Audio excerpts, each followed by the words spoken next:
And from the World Cinema in Herne Hill to our own little cinema here in SW1, Monroe joins us now. Thanks for joining us and for your take. Michael, do you agree? Is Britain a deeply racist society? I hadn't thought so. I don't think I've thought about things as deeply and carefully as Monroe has, perhaps, but I didn't think it was deeply institutionally racist. I thought the point that you made in the film, which absolutely does echo, is the historic point that you know, if you take the United States, it's built on the suppression of the African American, the Native American, and many immigrant classes, and our society built a lot of its wealth on slavery. But whereas when I go to the United States, I feel that that has left the most tremendous legacy, which is highly relevant today, I somehow don't get the same feeling in this country about the relevance. I mean, your appreciation of the relevance will be different from mine. Of course, because it's my lived experience, and you would never have experienced racism yourself. But I don't think that it's helpful to compare nations. I don't think that, I mean, racism in Australia is different to racism in the UK, but comparing different racisms between different nations isn't really helpful. I think our racism is insidious and we don't talk about it, and we're not confronted with it in you know, police shooting down people in the street. We don't have that explicitness that America has. It's very behind closed doors, and we're very British about our racism. So that's probably why you haven't felt it. But you noticed in the figures as well that, yes, that one of the groups that was very disadvantaged in this, sorry, I'm falling into the language, one of the groups that performed very poorly, whether they were disadvantaged or not is an open question, was the white working class boy. Yes. I mean, they came almost below any category in the entire list. Now, that isn't racism, presumably, is it? There's a social problem there. So that's class. But so but what I'm suggesting is that you're making a leap from what emerged in these figures to saying that the cause must be victimization, victimhood, must be racist, whereas some of the elements clearly were not racist. There are problems there which aren't. I don't think the inquiry was just on race. I think it's intersections. So you've got intersections of race and class which do often meet. So I don't necessarily think that we can always just kind of pick bits and bobs out. We need to look at the whole thing. Ed, are we a deeply racist society?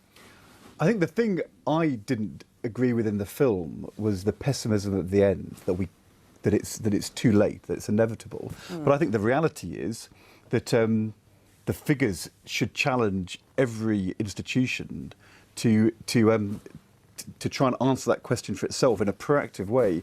The reality is, you can say, but actually, look, it's also about poverty, it's also about where you live. But in the end, those become excuses, because it's also the case that it's harder to get on and succeed because of the colour of your skin in our country. And I think the powerful argument you make is that simply, if you are in an institution, whether that's the board of directors or a police chief constable, it's not enough to say, I'm not racist. Yes. You have to prove that in the actions you take every day as an institution, because unless you're on the front foot and actually doing something about it, the status quo is not a fair status quo on racial terms. And so therefore, but surely if we are proactive, it's not we're not proactive. Yeah, that's what I was talking about. But it's not inevitable. I'm yet to see it. I'm yet to see it, and we live in a society where we won't even talk about it. So until we actually start we've only just really started talking about modern day racism. When we talk about racism, we're always, you know, either talking, sorry to bring up what you talked about, but we're either comparing to America, which is wholly different. The history is very, very different. We celebrate the empire here, but the empire has a horrible history for people of colour. But we have a multicultural society. So there's this imbalance, and especially when it comes to education, the whole system needs to change. Well, let me look at education. Let's look at the figures on education. 33% of white kids go to university or further education. 37% of black kids go to university or further education. 67% of Indian kids go to university or further education.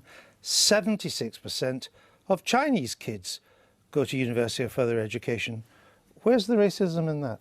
I'm talking about how people's history and how people's But I'm talking cultures- about now and I'm not the talking chances about- of young yeah, but children. I'm not talking about their... But what's wrong with these figures? I'm not about to tell you. I'm not talking about their academic performance. I'm talking about how we are taught about each other. If black kids aren't being taught about their histories, if we're being taught, that white history is paramount, that's essentially feeding into a white supremacist narrative.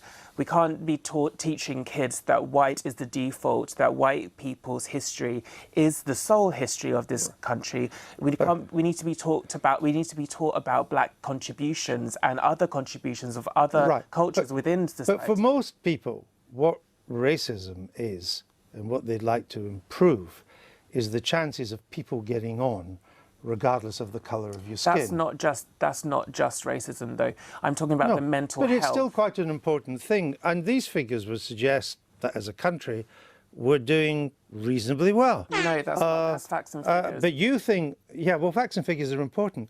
But you think, I think it goes deeper that than we that. are irredeemably racist, don't you?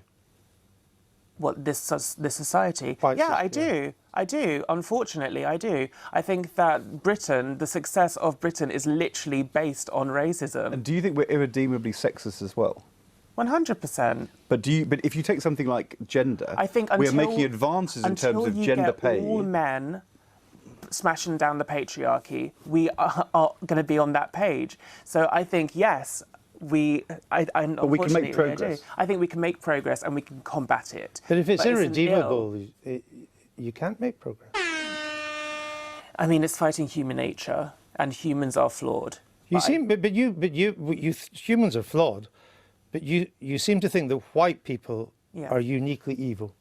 I didn't say that. I didn't say that individual people are unique. Well, I'm talking about society. No. You said whites are the most violent and oppressive people. Well, yeah. That's what you said in your film. And if you're going to go back So that to would seem to me statistics, then that's... statistics point that out too. Really? Well, Yes. the Chinese were massacring Chinese and other races long before they'd ever met a white person. Attila the Hun wasn't white. It's the same in the subcontinent if you go back hundreds of years as well. The genocide in Rwanda was black on black. So is the Congo, which is the rape capital of the world. These things have got nothing to do with white people. Okay. And I feel like this situation where I'm sat on a couch trying to justify my feelings towards racism and trying to justify why we're in this situation with the findings of the government. Facts and figures of people going to university is not reflective of the mental health of people of colour. It's not reflective of how people of colour are taught about their own histories, taught about the progress and where we come from. That is not reflective, and that is not indicative that what you've got in front of you, that's not indicative of a fair state of affairs within this society. But do you think, on the other hand, that if a lesson that emerges from all of this is that people of colour are victims in some way, do you not see dangers in that? Do you not see that people may just believe the whole thing is so stacked against them that they have an excuse for not doing as well as they might? Are you saying the race card? I've expressed myself in my own way. I mean, you obviously, have a very clear impression of prejudice. Yes. We've gone through the figures which Andrew has produced, which don't actually, in this instance, I don't anyway, think that black people use racism as an excuse at all. No. But if we're going to be taught things, we ought to be taught everything. Yes. And one of the things we ought to be taught are what those figures actually show. But if you take the senior civil service, what was the question before? Well, I wasn't really asking you a question. Okay. I was just saying, if you believe that things should be taught, then the figures that have come out here, which didn't demonstrate what we thought they might demonstrate, are also something that people ought to understand. In other words, if there are black people there saying, I've no hope of going to university, well, no, go to the figures and find out that actually your chances of going to university are not as good as an Indian kid, but they're better than a white kid. I don't think that you're looking at the details. I don't think that you're looking at what a person of colour experiences in that time of going to school and going to university. Yes, they may go to university, but what is their experience within that school structure? What is their experience within the education system? My self-worth and my low self-worth by the time that I got to university was largely because of my experience in the education system and how my well-being was put to a side and overlooked in favour of the white students. And my histories and my role models just weren't there.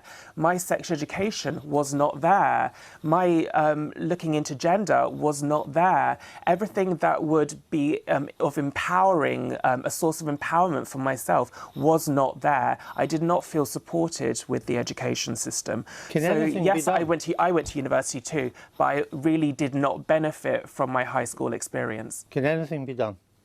Yes, and it did sound quite futile on the film, but I do feel like we all need to be on the same page in how we combat this.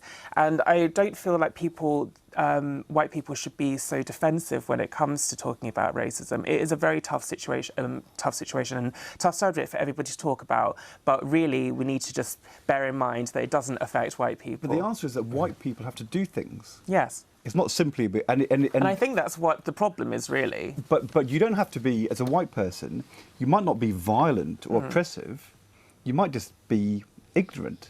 Yeah. And actually, there were the figures you quoted there, but if you look at the senior echelons of business or the civil service, there's gross underrepresentation of black people. The question is, are white people at the top of those organisations every day saying, what are we doing about it? But unless they are, you won't combat it. We're going to have to That's why I do feel not so violent. futile about it. And that's, Right. I think that's why so many black people feel so futile about it. And I don't We think could do that... it. We could, but it's a very big could. Yep. Except 85% of whites in this country feel they belong to Britain. 84% of Asians. 81% of black people. It's not clear that non-white people in this country feel the way you do. I do feel like I'm part of Britain. I do. You do, Yeah, of course I do. despite it being irredeemably racist. Of course. I mean, there's Black Britain, and there's black culture within cultures. My Britain is very different to what a white person would have experienced. It doesn't mean that I don't love this country for the opportunities that it's given me. I feel very fortunate in some ways to live in Britain. Okay. But I'm also not a fan of the insidious culture that we have here, that we can't talk about racism and that we don't understand what racism is. We've talked about tonight on network television. Monroe, thank you. Thank you.